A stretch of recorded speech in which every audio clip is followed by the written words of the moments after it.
What are your takeaways from a consumer perspective? It's very interesting. I had a chance to play with it a couple of weeks ago. I love the bigger screen. I think that being able to replace a tablet and your computer by just one device you have with you, I think it's a great thing, and a lot of people are going to like that. And if you remember, when the Note 7 was announced, everybody loved it until it started exploding. So as long as they fix the exploding part, I think they're in good shape. And how much do you think the exploding issues will sort of impact new sales? It won't. It's going to be a joke for the first few weeks. When it hits stores, people are going to talk about it. People have been laughing about it for the last year.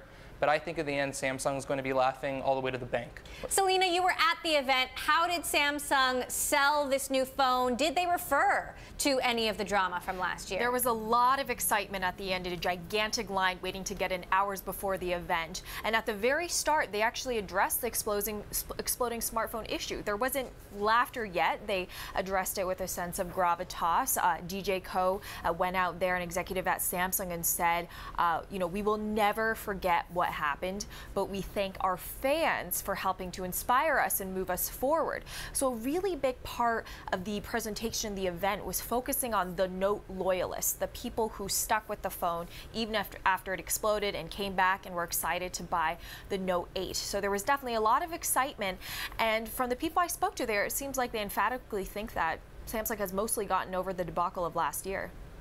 Let's talk about market share, Mark. Samsung regained the #1 position in the global smartphone market earlier this year, 23%. Apple, meantime, 12%. Huawei, 11%. Will the new Note 8, the new iPhone coming in September, the Essential phone, will that shake up the numbers significantly? Well, first of all, I don't think the Essential phone is going to shake up the numbers. I think it's going to be a niche player.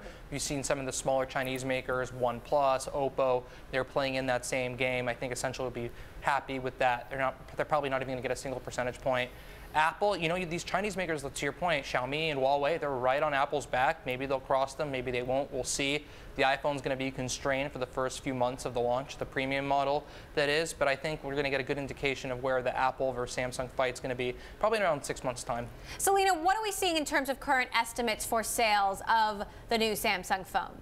Well, it's hard to say right now, but it's probably going to top what it was for the Note 7 and also their recent S8 phone blew the previous versions out of the water. There's a lot of excitement here, and Samsung is regaining its lead as a #1 smartphone player. Estimates say that in the United States, both Apple and Samsung have about 3/4 of the market. There's a lot of stickiness to the Samsung ecosystem, and so the sales expectations are pretty robust right now.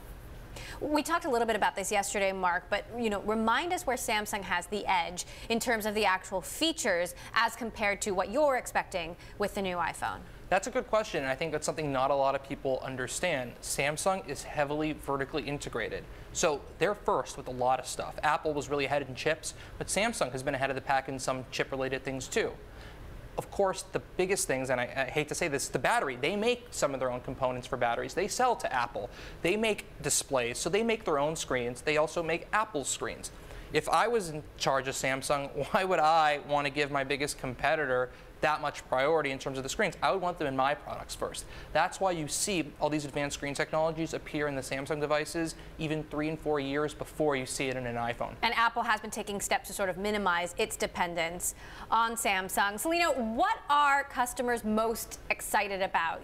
Is it the OLED screen? Is it the tried and true battery life? What do they want? Why are they buying it? I think one of the biggest differentiators of the Note is the gigantic screen and the infinity display, the curved edge, so that you get as much room as possible. And because of that gigantic screen, you can do a lot more without having to scroll. You can launch 2 apps at the same time. So say you're on your way to work and you want to have Google Maps pulled up at the same time Spotify is going. You don't have to scroll back and forth between apps as much.